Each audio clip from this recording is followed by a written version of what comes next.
ಪ್ರೀತಿಯ ಸ್ನೇಹಿತರೆ, SN study ಅಕಾಡೆಮಿಗೆ ನಿಮಗೆಲ್ಲರಿಗೂ ಸ್ವಾಗತ. ಇವತ್ತಿನ ವಿಷಯ ಯಾವುದಪ್ಪ ಅಂದರೆ 6ನೇ ತರಗತಿಯ ಸಮಾಜ ವಿಜ್ಞಾನ ಭಾಗ 1ರ ಪಠ್ಯಪುಸ್ತಕದ ವಿಷಯವಾಗಿರುತ್ತೆ. ಸ್ನೇಹಿತರೆ, ದಿನನಿತ್ಯ ಈ ಪಠ್ಯಪುಸ್ತಕದ ಕ್ಲಾಸು ನಡೀತಿರುತ್ತೆ. ಸ್ನೇಹಿತರೆ, SN ಸ್ಟಡಿ ಅಕಾಡೆಮಿ ಯಾರೆಲ್ಲ ಕಾಂಪಿಟೇಟಿವ್ ಎಕ್ಸಾಮ್ ಓದ್ತಾ ಇರ್ತೀರಿ ಮತ್ತು ಅದೇ ರೀತಿ ಯಾರೆಲ್ಲ 6ನೇ ತರಗತಿ ಅಭ್ಯಾಸ ಮಾಡುವ ವಿದ್ಯಾರ್ಥಿಗಳಿಗೆ ಇದೊಂದು ಉಪಯೋಗವಾಗುವ ಒಂದು ಕ್ಲಾಸ್ ಆಗಿರುತ್ತದೆ. ಇದನ್ನು ನೀವು ಸದುಪಯೋಗ ಪಡೆದುಕೊಳ್ಳಿ. ಯಾಕಂದರೆ ಈ ರೀತಿ ಕ್ಲಾಸ್ಗಳು ಸಿಗೋದು ತುಂಬ ಕಡಿಮೆ ಅಂತ ಹೇಳುತ್ತಾ ನಾವು ನೇರವಾಗಿ ಇವತ್ತಿನ ಒಂದು ಅಧ್ಯಯನದ ಕಡೆ ಬರೋಣ. ಸ್ನೇಹಿತರೆ, ಇವತ್ತು ನಾವು ಅಧ್ಯಯನದಲ್ಲಿ ಮೊದಲನೇ ಅಧ್ಯಾಯ ಯಾವುದಪ್ಪ ಅಂದರೆ ನಾವು ನೋಡೋಣ ಬನ್ನಿ. ಇತಿಹಾಸದ ಪರಿಚಯ ಮತ್ತು ಆರಂಭಿಕ ಸಮಾಜ. ಯಾವ ರೀತಿ ಇತಿಹಾಸದ ಪರಿಚಯ ಮಾಡಬೇಕು ಮತ್ತು ಯಾವ ರೀತಿ ಆರಂಭಿಕ ಸಮಾಜ ಇತ್ತಂತೂ ಈ ಅಧ್ಯಾಯದಲ್ಲಿ ನೋಡೋಣ ಬನ್ನಿ. ಒಂದೊಂದಾಗಿ ಇವತ್ತು ನಮ್ಮ ಕ್ಲಾಸಲ್ಲಿ ನೋಡೋಣ ಬನ್ನಿ. ಸ್ನೇಹಿತರೆ, ಪಾಠದ ಪರಿಚಯ. ಈ ಪಾಠದಲ್ಲಿ ಏನನ್ನು ಒಳಗೊಂಡಿದೆ, ಯಾವ ರೀತಿ ಇತಿಹಾಸವು ನಿಮಗೆ ತೋರಿಸಿಕೊಡುತ್ತದೆ, ಈ ಪಾಠದಲ್ಲಿ ನೋಡೋಣ ಬನ್ನಿ. ಸ್ನೇಹಿತರೆ, ಈ ಅಧ್ಯಾಯದಲ್ಲಿ ಇತಿಹಾಸದ ಅರ್ಥ ಅಂದರೆ ಇತಿಹಾಸ ಅಂದರೆ ಏನು ಎಂಬುದು ಪರಿಚಯ ಮಾಡುವುದೇ ಈ ಪಾಠದಲ್ಲಿ ನಾವು ತಿಳಿಸ್ತೀವಿ.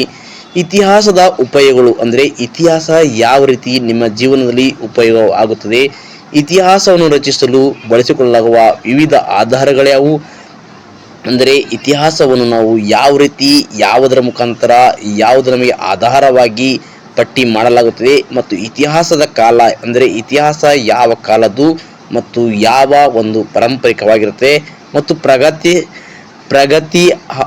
ಪ್ರಗತಿಹಾಸ ಕಾಲಗಳ ಅಂದರೆ ಹಳೆಯದಾದ ಕಾಲಗಳ ನಡುವಿನ ವ್ಯತ್ಯಾಸವನ್ನು ಸಹ ತಿಳಿಸಲಾಗುತ್ತದೆ. ಹಳೆ ಶಿಲಾಯುಗ, ಮಧ್ಯಮ ಶಿಲಾಯುಗ ಮತ್ತು ನವಶಿಲಾಯುಗ, ಲೋಹ ಯುಗಗಳೆಂಬ ಮಾನವನ ಬದುಕಿನಲ್ಲಿ ಉಂಟಾದ ಬದಲಾವಣೆಗಳ ತಂದ ಈ ಯುಗಗಳನ್ನೇ ನಾವು ಹಳೆ ಶಿಲಾಯುಗ, ಮಧ್ಯಮ ಶಿಲಾಯುಗ, ನವಶಿಲಾಯುಗ ಹಾಗೂ ಲೋಹಗಳ ಯುಗ ಎಂದು ಕರೆಯುತ್ತೀವಿ. ಸ್ನೇಹಿತರೆ, ಈ ಮಾನವನ ಬದಲಾವಣೆ ಉಂಟಾದ ಈ 4 ಯುಗಗಳು ಭಾಳ ಇಂಪಾರ್ಟೆಂಟ್ ಆಗಿರ್ತವ.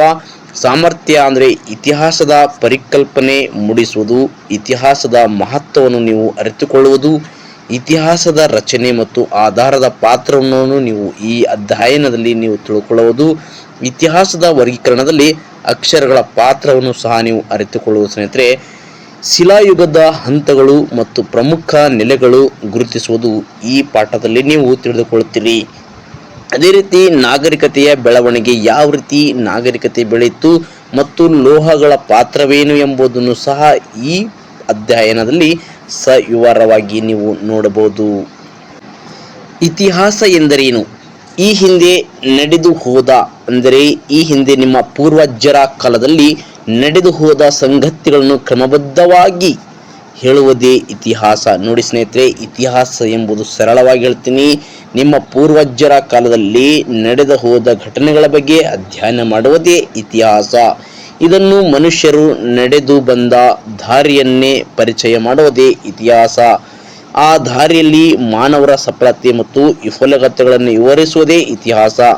ಇತಿಹಾಸದ ಘಟನೆಗಳನ್ನು ವಿವರಿಸುವ ಕಾಲ, ಸ್ಥಳ ಮತ್ತು ವ್ಯಕ್ತಿ ಕುರಿತು ನಿರ್ದಿಷ್ಟತೆ ಮತ್ತು ಖಚಿತತೆಯನ್ನು ಹೊಂದಿರುವುದೇ ಇತಿಹಾಸ. ನೋಡಿ ಸ್ನೇಹಿತರೆ, ಇತಿಹಾಸ ಎಂಬುದೇನಪ್ಪ ಅಂದರೆ ಆ ಕಾಲ ಅಂದರೆ 12ನೇ ಶತಮಾನ, 16ನೇ ಶತಮಾನ, 19ನೇ ಶತಮಾನ, ಅದಕ್ಕಿಂತ ಅಂದರೆ ಈಗ 6ನೇ ಶತಮಾನ ಮತ್ತು ಹಲವಾರು ವ್ಯಕ್ತಿಗಳ ಜನಿಸಿದ ಒಂದು ಕಾಲ ಆಗಿರಬಹುದು. ಉದಾಹರಣೆ ಗೌತಮ ಬುದ್ಧರ ಕಾಲ, ಅದೇ ರೀತಿ ಮಹಾವೀರರ ಕಾಲ, ಅದೇ ರೀತಿ ನಾವು ಸ್ಥಳ ಅಂತ ಹೇಳ್ತೀವಿ. ಗೌತಮ ಬುದ್ಧರು ಯಾವ ಒಂದು ಸ್ಥಳದಲ್ಲಿ ಜನಿಸಿದರು, ಮಹಾವೀರರು ಯಾವ ಸ್ಥಳದಲ್ಲಿ ಜನಿಸಿದರು ಮತ್ತು ವ್ಯಕ್ತಿಯ ಕುರಿತು ಆಲ್ರೆಡಿ ನಿಮ್ಗೆ ಹೇಳಿದ್ದೀನಿ.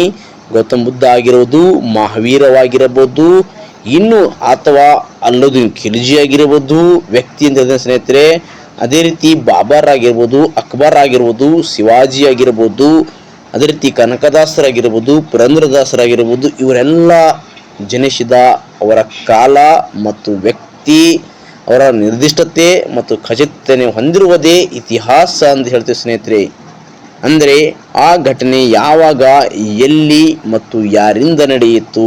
ನೋಡಿ, ಆ ಘಟನೆ ಯಾವಾಗ ಅಂದರೆ ಯಾವ ಒಂದು ಶತಮಾನದಲ್ಲಿ ನಡೆಯಿತು, ಎಲ್ಲಿ ನಡೆಯಿತು ಮತ್ತು ಯಾರಿಂದ ನಡೆಯಿತೆಂಬುದೇ ಸ್ಪಷ್ಟತೆ ಇರುತ್ತದೆ. ಈ ಸ್ಪಷ್ಟತೆ ಇಲ್ಲವಾದರೆ ಇತಿಹಾಸ ಕಥೆಯಾಗಿ ಹೋಗುತ್ತದೆ ಸ್ನೇಹಿತರೆ. ಅಂದರೆ ಇತಿಹಾಸಕ್ಕೆ ಸ್ಪಷ್ಟತೆ ಸಿಗುತ್ತದೆ ಸ್ನೇಹಿತರೆ, ಅದಕ್ಕಾಗಿ ಇತಿಹಾಸ ಅಂತ ಕರಿತೀವಿ. ಕತೆ ಮತ್ತು ಇತಿಹಾಸಕ್ಕೆ ಇರುವ ವ್ಯತ್ಯಾಸ ಗಮನಿಸಿ. ಕತೆ ಎಂದರೆ ಒಂದಾನೊಂದು ಕಾಲದಲ್ಲಿ ಒಂದಾನೊಂದು ಊರಿನಲ್ಲಿ ಒಬ್ಬ ರಾಜನಿದ್ದ, ಅವನು ಯುದ್ಧ ಮಾಡಿದ, ಇದು ಕಥೆಯಾಗಿರುತ್ತೆ ಸ್ನೇಹಿತರೆ. ಈ ಕತೆಗೆ ಶಾಲಿವಾಹನ ಶಕಪೂರ್ವ 261ರಲ್ಲಿ ಪಾಟಲಿಪುತ್ರದಲ್ಲಿ ಆಳುತ್ತಿದ್ದ ಅಶೋಕನೆಂಬ ರಾಜನು ಕಳಿಂಗ ರಾಜ್ಯದ ಮೇಲೆ ಯುದ್ಧ ಮಾಡಿದ್ದ. ಅಂದರೆ ಇಲ್ಲಿ ಇತಿಹಾಸ ಅಂದರೆ ಇಲ್ಲಿ ಅಂಕಿ ಸಂಖ್ಯಾಂಶ ಇರುತ್ತದೆ ಮತ್ತು ಪಾಟಲಿಪುತ್ರ ಎಂಬ ಸ್ಥಳ ಇರುತ್ತದೆ. ಇಲ್ಲಿ ಒಬ್ಬ ವ್ಯಕ್ತಿ ಇರುತ್ತಾನೆ. ಈ ವ್ಯಕ್ತಿ ಇತಿಹಾಸ ಏಕೆ ಬೇಕು? ಮಕ್ಕಳೇ, ನೀವು ಒಮ್ಮೆ ಬೆಂಕಿಯ ಜ್ವಾಲೆಯನ್ನು ಮುಟ್ಟುತ್ತೀರಿ ಎಂದಿಟ್ಟುಕೊಳ್ಳಿ. ಏನಾಗುತ್ತದೆ ಎಂದು ಪ್ರಶ್ನೆ ಮಾಡಿ. ಬೆಂಕಿ ಸುಡುತ್ತದೆ ಅಲ್ಲವೇ? ಓಕೆ, ಇದುವೇ ಅನುಭವ. ಮತ್ತೊಮ್ಮೆ ನೀವು ಬೆಂಕಿಯ ಜ್ವಾಲೆಯನ್ನು ಮುಟ್ಟುತ್ತೀರಾ? ಮುಟ್ಟೋದಿಲ್ಲ. ಯಾಕಪ್ಪ ಅಂದರೆ ಅದು ಮುಟ್ಟಿದರೆ ನಿಮಗೆ ನಿಮ್ಮ ಕೈಯಾಗಿರ್ಬೋದು, ಯಾವ ವಸ್ತುವಿಂದ ಮುಟ್ಟಿರ್ತದೆ ಆ ವಸ್ತು ಸುಟ್ಟು ಹೋಗುತ್ತದೆ. ಏಕೆಂದರೆ ಈ ಮೊದಲು ಬೆಂಕಿ ಸುಟ್ಟ ಅನುಭವ ನಿಮಗಿದೆ ಅಲ್ಲವೇ? ಎಸ್, ಹೌದು. ಇದನ್ನೇ ನೆನಪು ಅಥವಾ ಜ್ಞಾಪಕ ಶಕ್ತಿ ಇಲ್ಲವೇ ಸ್ಮರಣಾಶಕ್ತಿ ಎಂದು ಕರೆಯುತ್ತೇವೆ. ಒಂದು ವೇಳೆ ಮನುಷ್ಯರಿಗೆ ಸ್ಮರಣಾಶಕ್ತಿ ಇಲ್ಲದೆ ಹೋದರೆ ಏನು ಮಾಡುತ್ತಿದ್ದರು ಎಂದು ಒಂದು ಸಲ ನೀವು ಪ್ರಶ್ನೆ ಮಾಡಿಕೊಳ್ಳಿ. ಮಾಡಿದ ತಪ್ಪುಗಳನ್ನೇ ಮತ್ತೆ ಮತ್ತೆ ಮಾಡುತ್ತಿದ್ದರು ಅಲ್ಲವೇ? ಇದರಿಂದ ಮಾನವರ ಪ್ರಗತಿ ಸಾಧ್ಯವಾಗಿರುತ್ತಿರಲಿಲ್ಲ. ಹಾಗಾದರೆ ಮನುಷ್ಯರ ಪ್ರಗತಿಗೆ ಸ್ಮರಣಶಕ್ತಿ ಇದ್ದಂತೆ ಒಂದು ಸಮಾಜ ಅಥವಾ ಒಂದು ದೇಶದ ಪ್ರಗತಿಗೆ ಸ್ಮರಣಾಶಕ್ತಿ ಇರಬೇಕಲ್ಲವೇ? ಎಸ್, ಅಂದರೆ ಮನುಷ್ಯನ ಬುದ್ಧಿಶಕ್ತಿಯಿಂದ ಇವತ್ತು ಇತಿಹಾಸವನ್ನು ಮುಂದುವರೆದಿದೆ, ತಂತ್ರಜ್ಞಾನಗಳು ಸಹ ಮುಂದುವರೆದಿವೆ. ಇವತ್ತು AI ಅಂದರೆ ಪ್ರೆಸೆಂಟ್ ಆರ್ಟಿಫಿಷಿಯಲ್ ಇಂಟೆಲಿಜೆನ್ಸ್ ಸಹ ಮಾನವನಿಂದ ಸೃಷ್ಟಿಯಾದ ಇವತ್ತು ಆರ್ಟಿಫಿಷಿಯಲ್ ಇಂಟೆಲಿಜೆನ್ಸ್ ಸಹ ಮಾನವರಿಗೆ ಮುಳ್ಳಾಗುತ್ತಿದೆ ಸ್ನೇಹಿತರೆ. ಇದೇ ಇತಿಹಾಸ ನಿರ್ಮಾಣವಾಗೋದು ಮನುಷ್ಯನಿಂದ ಮಾತ್ರ ನಿರ್ಮಾಣವಾಗಿ ಮನುಷ್ಯನೇ ಇತಿಹಾಸವನ್ನು ಕಂಡುಹಿಡಿಯುತ್ತಾನೆ. ಇದನ್ನೇ ನಾವು ಇತಿಹಾಸ ಅಂತ ಕರಿತೀವಿ. ಅದೇ ಇತಿಹಾಸ. ಹೌದು, ಮನುಷ್ಯನಿಗೆ ಸ್ಮರಣಾಶಕ್ತಿ ಇದ್ದಂತೆ ಒಂದು ಸಮಾಜಕ್ಕೆ, ರಾಜ್ಯಕ್ಕೆ, ದೇಶಕ್ಕೆ ಅಷ್ಟೇ ಏಕೆ ಈ ಜಗತ್ತಿಗೆ ಇತಿಹಾಸವೇ ಸ್ಮರಣಶಕ್ತಿಯಾಗಿ ಉಳಿದಿದೆ. ಇತಿಹಾಸವು ನಮ್ಮ ಪೂರ್ವಿಕರು ಕೈಗೊಂಡ ಒಳ್ಳೆಯ ಮತ್ತು ತಪ್ಪು ತೀರ್ಮಾನಗಳಿಂದ ಅನುಭವಿಸಿದ ಸುಖ ದುಃಖಗಳನ್ನು, ಕಷ್ಟಗಳನ್ನು ತಿಳಿಸುವುದೇ ಇತಿಹಾಸ. ಅಲ್ಲದೆ ಮುಂದಿನ ತೀರ್ಮಾನಗಳನ್ನು ಕೈಗೊಳ್ಳುವಾಗ ಎಚ್ಚರಿಸುತ್ತದೆ. ಇತಿಹಾಸದಲ್ಲಿನ ನಮ್ಮ ಪೂರ್ವಿಕರು ತತ್ವದರ್ಶಗಳು ಮತ್ತು ವಿಚಾರಧಾರೆಗಳು ಮುಂದಿನ ತಲೆಮಾರುಗಳಿಗೆ ಮಾದರಿಯಾಗಿರುವುದೇ, ದಾರಿದೀಪವಾಗುವುದೇ ಇತಿಹಾಸ.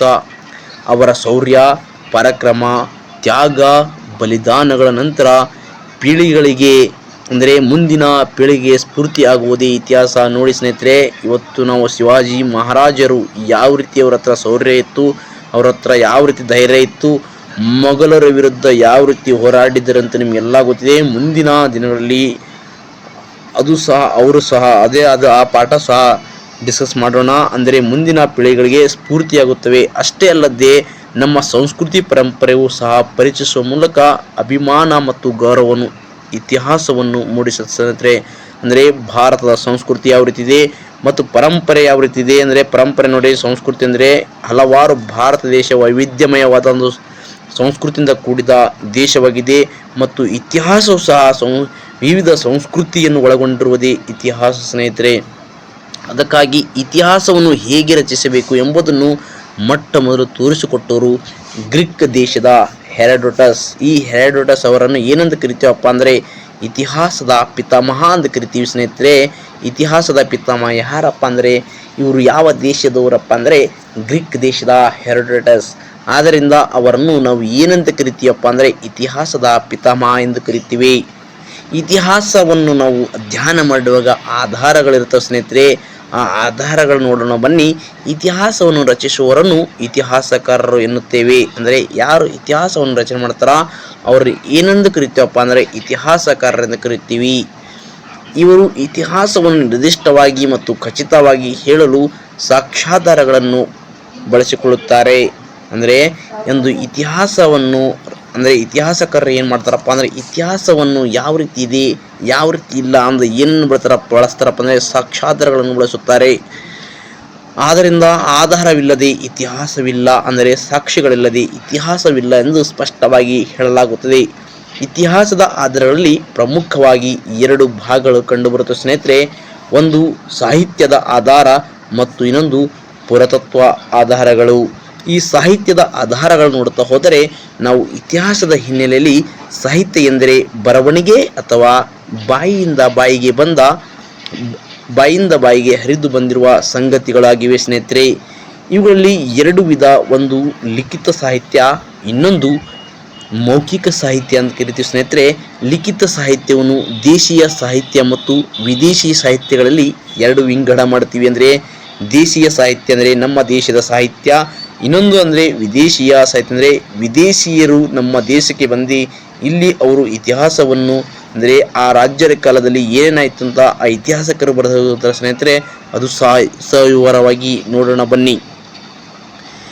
ಮೌಖಿಕ ಸಾಹಿತ್ಯ ಜನಪದದ ಗೀತೆಗಳು ನೋಡಬಹುದು ನೀವು ಇತ್ತೀಚೆಗೆ. ಅದೇ ರೀತಿ ಗೀತೆಗಳಾಗಿರ್ಬೋದು, ಕಥೆಗಳಾಗಿರ್ಬೋದು, ಲಾವಣಿ ಹಾಡುಗಳಾಗಿರ್ಬೋದು, ಐತಿಹ್ಯ ಮೊದಲಾದವನ್ನು ಒಳಗೊಂಡಿರುತ್ತೆ ಸ್ನೇಹಿತರೆ. ಲಿಖಿತ ಸಾಹಿತ್ಯ ರಚಿಸುವರು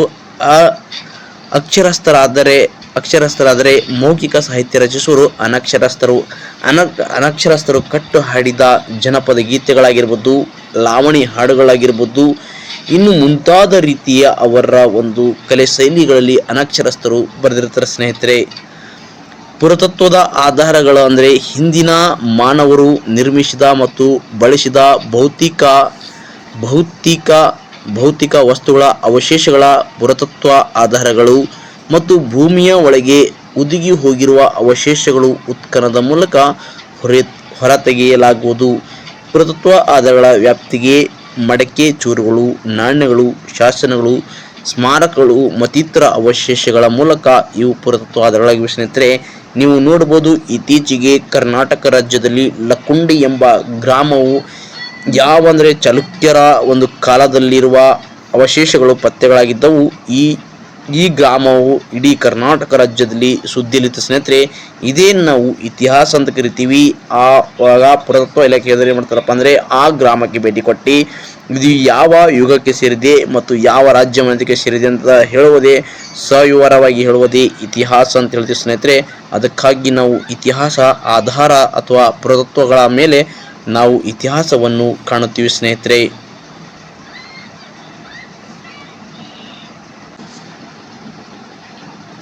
ನೋಡಿ ಸ್ನೇಹಿತರೆ, ಇತಿಹಾಸದ ಆಧಾರಗಳು ಯಾವ ರೀತಿ ಕೊಟ್ಟಿದ್ದಾರೆ ಅಂತ ನೀವು ಒಂದು ಸಲ ನೋಡಿ.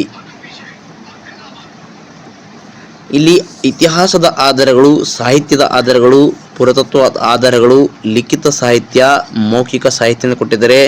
ಇವರು ದೇಶೀಯ ಸಾಹಿತ್ಯ ಮತ್ತು ವಿದೇಶೀಯ ಸಾಹಿತ್ಯ. ಇವರು ನಮ್ಮ ದೇಶದ ಅಥವಾ ಕಾಳಿದಾಸರಾಗಿದ್ದಾರೆ, ಕವಿರತ್ನ ಕಾಳಿದಾಸರಂತೆ ಪ್ರಸಿದ್ಧರಾಗಿದ್ದಾರೆ ಸ್ನೇಹಿತರೆ. ಇವರು ಹುವೆನ್ಸಾಂಗ್ ಇದ್ದಾರೆ, ಅಂದರೆ ಚೀನಿಯ ಯಾತ್ರಿಕ ಆದ ಹುವೆನ್ಸಾಂಗ್ ಅವರು ಭಾರತ ದೇಶಕ್ಕೆ ಭೇಟಿ ನೀಡಿದಾಗ ಇವರ ಒಂದು ವಿದೇಶಿ ಸಾಹಿತ್ಯರಾಗಿರ್ತಾರೆ ಸ್ನೇಹಿತರೆ. ಇಲ್ಲಿ ಮೌಖಿಕ ಸಾಹಿತ್ಯ ನೋಡಿ, ಇಲ್ಲಿ ಏನಪ್ಪ ಅಂದರೆ ಲಾವಣಿ ಹಾಡುಗಳು ಅಂದರೆ ಡೊಳ್ಳು ಬಡಿತಿದ್ದಾರೆ ನೋಡಿ.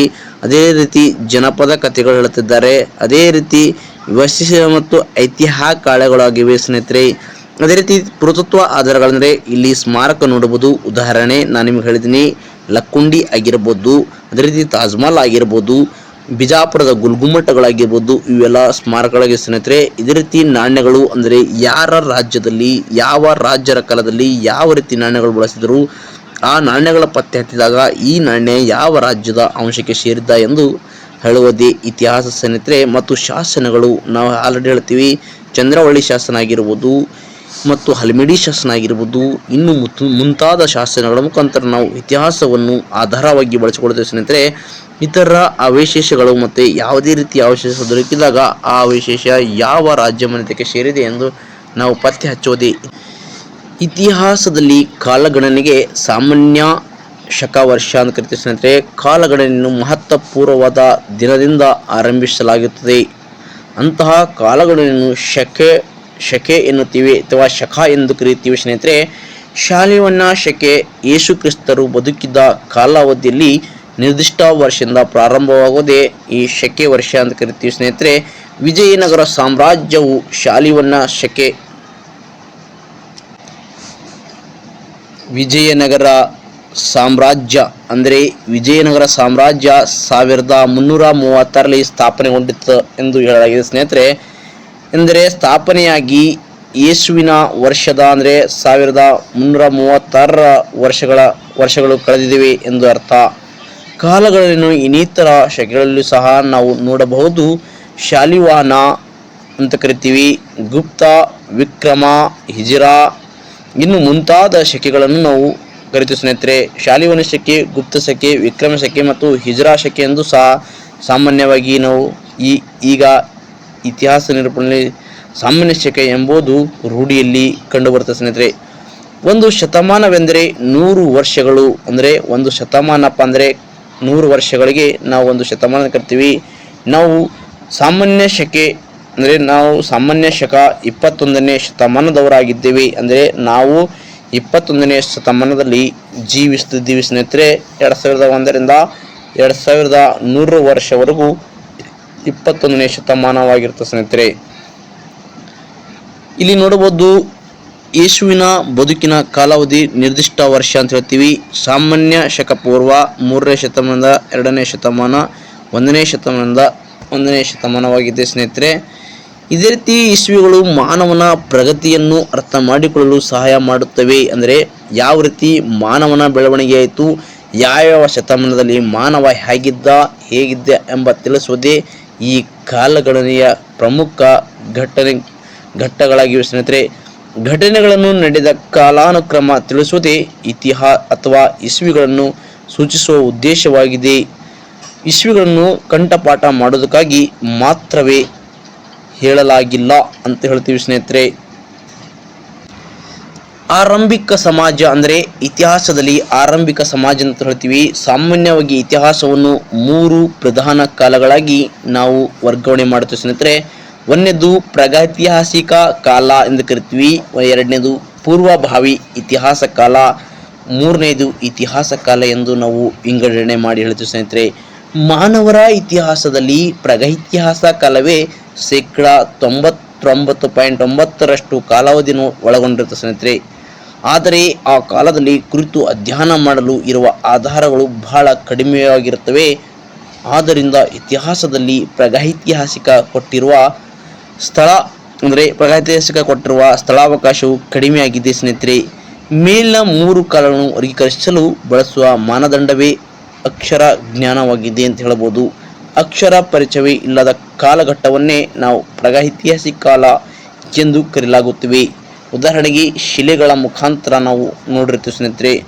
ಯಾವುದೋ ಒಂದು ಕಾಲದಲ್ಲಿ ಅಕ್ಷರಗಳ ತಿಳುವಳಿಕೆ ಇದ್ದು ಅವುಗಳನ್ನು ಓದಲು ಸಾಧ್ಯವಾಗಿಲ್ಲದಿದ್ದರೆ ಆ ಕಾಲಘಟ್ಟವನ್ನು ಪೂರ್ವಭಾವಿ ಇತಿಹಾಸ ಕಾಲ ಎಂದು ಕರೆಯುತ್ತೇವೆ. ನೋಡಿ ಸ್ನೇಹಿತರೆ, ಯಾವುದೋ ಕಾಲದಲ್ಲಿ ಅಕ್ಷರಗಳ ತಿಳುವಳಿಕೆ ಇದ್ದು ಅವುಗಳನ್ನು ಇದ್ದರೂ ಸಹ ಓದಲು ಸಾಧ್ಯವಾಗದಿದ್ದರೆ ಓದಲು ಬರದಿದ್ದಾಗ ಆ ಕಾಲಘಟ್ಟವನ್ನೇ ನಾವು ಪೂರ್ವಭಾವಿ ಇತಿಹಾಸ ಎಂದು ಕರಿತೀವಿ. ಉದಾಹರಣೆ ಹರಪ್ಪ ನಾಗರಿಕತೆಯ ಕಾಲ. ಈ ಹರಪ್ಪ ನಾಗರಿಕತೆ ಕಾಲದಲ್ಲಿ ಹೆಂಗಪ್ಪ ಅಲ್ಲಿ ಶಿಲೆಗಳಿರ್ತಾವ, ಆ ಶಿಲೆಗಳ ಮೇಲೆ ಅಕ್ಷರ ಬರೆದಿರ್ತಾರ, ಆದರೆ ಆ ಅಕ್ಷರಗಳನ್ನು ಓದಕ್ಕೂ ಬರುವುದಿಲ್ಲ. ಅದಕ್ಕಾಗಿ ಈ ಕಾಲಘಟ್ಟವನ್ನು ನಾವು ಏನಂತ ಕರಿತೀವಿ ಪೂರ್ವಭಾವಿ ಇತಿಹಾಸ ಕಲೆ ಎಂದು ಕರಿತೀವಿ. ಈ ಕಾಲಘಟ್ಟದಲ್ಲಿ ಅಕ್ಷರ ಪರಿಚಯ ಇರುವುದು ಮತ್ತು ಅಕ್ಷರಗಳನ್ನು ಓದಲಾಗುವುದು. ಆ ಕಾಲವನ್ನು ಇತಿಹಾಸ ಕಾಲ ಎಂದು ಕರಿತೀವಿ ಸ್ನೇಹಿತರೆ. ನೋಡಿ, ಯಾವುದೋ ಒಂದು ಅಕ್ಷರ ಇರುತ್ತಾ, ಆ ಅಕ್ಷರ ಓದಕ್ಕೆ ಬಂದಿರುತ್ತಾ, ಆ ಬಂದಿರುವ ಇತಿಹಾಸವನ್ನೇ ಇತಿಹಾಸ ಕಾಲ ಎಂದು ಕರಿತೀವಿ. ಜೀವ ವಿಕಾಸದ ಹಾದಿಯಲ್ಲಿ ಮೊದಲು ಏಕಕೋಶ ಜೀವಿಗಳು, ನಂತರ ಮೃದಂಗಿಗಳು, ಮೀನು, ಸಸ್ಯ, ಕೀಟ, ಉಭಯವಾಸಿ, ರೆಕ್ಕೆ ಉಳ್ಳುವ ಕೀಟ, ಸರೀಸೃಪ ಪಕ್ಷಿಗಳು, ಸಸ್ತನಿಗಳು, ಹೂವು ಬಿಡುವ ಸಸ್ಯ, ಹುಲ್ಲು, ವಾನರ ದ್ವೀಪದಿಗಳು, ದ್ವಿಪದಿಗಳು ಸಹ ವಿಕಾಸ ಹೊಂದಿದವು. ಅಂದರೆ ನೋಡಿ, ಜೀವಿ ವಿಕಾಸ ಅಂದರೆ ಜೀವ ಹುಟ್ಟಿದ ನಂತರ ಹಾದಿಯಲ್ಲಿ ಮೊದಲು ಏಕಕೋಶ ಜೀವಿಗಳು. ನೋಡಿ ಸ್ನೇಹಿತರೆ, ಇದು ಇಂಪಾರ್ಟೆಂಟು. ಏಕಕೋಶ ಜೀವಿಗಳು, ನಂತರ ಮೃದಂಗಿಗಳು. ಫಸ್ಟು ಜೀವ ಇರೋದಾದ್ರೆ ಏಕಕೋಶ ಜೀವಿಗಳು, ಅನಂತರ ಮೃದಂಗಿಗಳು, ಅನಂತರ ಮೀನು, ಸಸ್ಯ, ಕೀಟ, ಉಭಯವಾಸಿ, ರೆಕ್ಕೆ ಉಳ್ಳುವ ಕೀಟಗಳು ಮತ್ತು ಸರೀಸೃಪ ಪಕ್ಷಿಗಳು, ಸಸ್ತನಿಗಳು, ಹೂವು ಬಿಡುವ ಸಸ್ಯ, ಹುಲ್ಲು, ವಾನರ ಮತ್ತು ದ್ವಿಪದಿಗಳು ವಿಕಾಸ ಹೊಂದಿದ್ದವು. ಸುಮಾರು 18 ಲಕ್ಷ ವರ್ಷಗಳ ಹಿಂದೆ ಮಾನವರ ವಿಕಾಸವಾಯಿತೆಂದು ಹೇಳಲಾಗುತ್ತದೆ. ಆಧುನಿಕ ಮಾನವರ ದೈಹಿಕ ರಚನೆಯನ್ನು ಹೊಂದಿದ್ದು ಮಾನವರು ಮೊದಲು ದಕ್ಷಿಣ ಆಫ್ರಿಕಾದಲ್ಲಿ ಕಾಣಿಸಿಕೊಂಡಿದ್ದರೆ, ನೇರವಾಗಿ ಯಾವ ರೀತಿಯಪ್ಪ ಅಂದರೆ ಮಾನವರು ಎಲ್ಲಿ ಕಂಡು ಬರ್ತಾರಪ್ಪ ಅಂದರೆ ಇವರು ದಕ್ಷಿಣ ಆಫ್ರಿಕಾದಲ್ಲಿ ಕಂಡು ಬರ್ತಾರೆ ಸ್ನೇಹಿತರೆ. ಇವರು ಆಫ್ರಿಕಾದಿಂದ ಪ್ರಪಂಚದ ವಿವಿಧ ಭೂಭಾಗಗಳಿಗೆ ವಲಸೆ ಹೋಗಿ ನೆಲೆಸಿದರೆಂದು ಹೇಳಲಾಗುತ್ತದೆ ಸ್ನೇಹಿತರೆ. ಈ ವಾದವು ಇಂದು ಸಾಕಷ್ಟು ವಿಮರ್ಶೆಗೆ ಒಳಪಟ್ಟಿದೆ, ಅಂದರೆ ವಿವಾದಕ್ಕೆ ಒಳಪಟ್ಟ ಒಂದು ಹೇಳಬಹುದು. ಪ್ರಾಗೈತಿಹಾಸಿಕ ಕಾಲದಲ್ಲಿ 3 ಹಂತಗಳು ಕಂಡುಬರುತ್ತವೆ ಸ್ನೇಹಿತರೆ. ಹಳೆ ಶಿಲಾಯುಗ, ಮಧ್ಯಮ ಶಿಲಾಯುಗ, ನವ ಶಿಲಾಯುಗ ಎಂದು 3 ಇವುಗಳು ನಾವು ಶಿಲಾಯುಗಗಳು ಕಾಣಬಹುದು. ಪ್ರೀತಿಯ ಸ್ನೇಹಿತರೆ, ಈ ಪ್ರಾಗೈತಿಹಾಸಿಕ ಕಾಲ 3 ಹಂತಗಳಿವೆ. ಈ 3 ಹಂತಗಳು ಮುಂದಿನ ತರಗತಿಯಲ್ಲಿ ಸವಿವರವಾಗಿ ನೋಡೋಣ. ನಿಮ್ಮ ಸ್ನೇಹಿತರಿಗೂ ಸಹ ಶೇರ್ ಮಾಡಿ ಮತ್ತು ನಮ್ಮ ಚಾನಲ್ ಸಬ್ಸ್ಕ್ರೈಬ್ ಮಾಡಿ ಮತ್ತು ಲೈಕ್ ಮಾಡಿ. ನಿಮ್ಮ ಸ್ನೇಹಿತರಿಗೂ ಸಹ ಶೇರ್ ಮಾಡಿ. ಯಾರೆಲ್ಲ 6ನೇ ತರಗತಿ ವಿದ್ಯಾರ್ಥಿಗಳು ಇರ್ತಾರ, ಆ ವಿದ್ಯಾರ್ಥಿಗಳು ಸಹ ನೀವು ಮೊಬೈಲಲ್ಲಿ ಸಮಯ ಕಳೆಯೋಕ್ಕಿಂತ ಈ ರೀತಿ ವಿಡಿಯೋಗಳು ನೋಡಿ ನಿಮ್ಮ ಜ್ಞಾನವನ್ನು ಹೆಚ್ಚಿಸಿಕೊಳ್ಳಿ ಅಂತ ಹೇಳುತ್ತಾ, ಇಷ್ಟ ಆದರೆ ಲೈಕ್ ಮಾಡಿ ಮತ್ತು ಸಬ್ಸ್ಕ್ರೈಬ್ ಮಾಡಿ. ಮುಂದಿನ ಒಂದು ಸಂಚಿಕೆಯಲ್ಲಿ ಇದೇ ಪಾಠದ ಮುಂದುವರಿದ ಭಾಗ ಸಿಗೋಣ ಸ್ನೇಹಿತರೆ. ಧನ್ಯವಾದಗಳು. ಜೈ ಹಿಂದ್, ಜೈ ಕರ್ನಾಟಕ.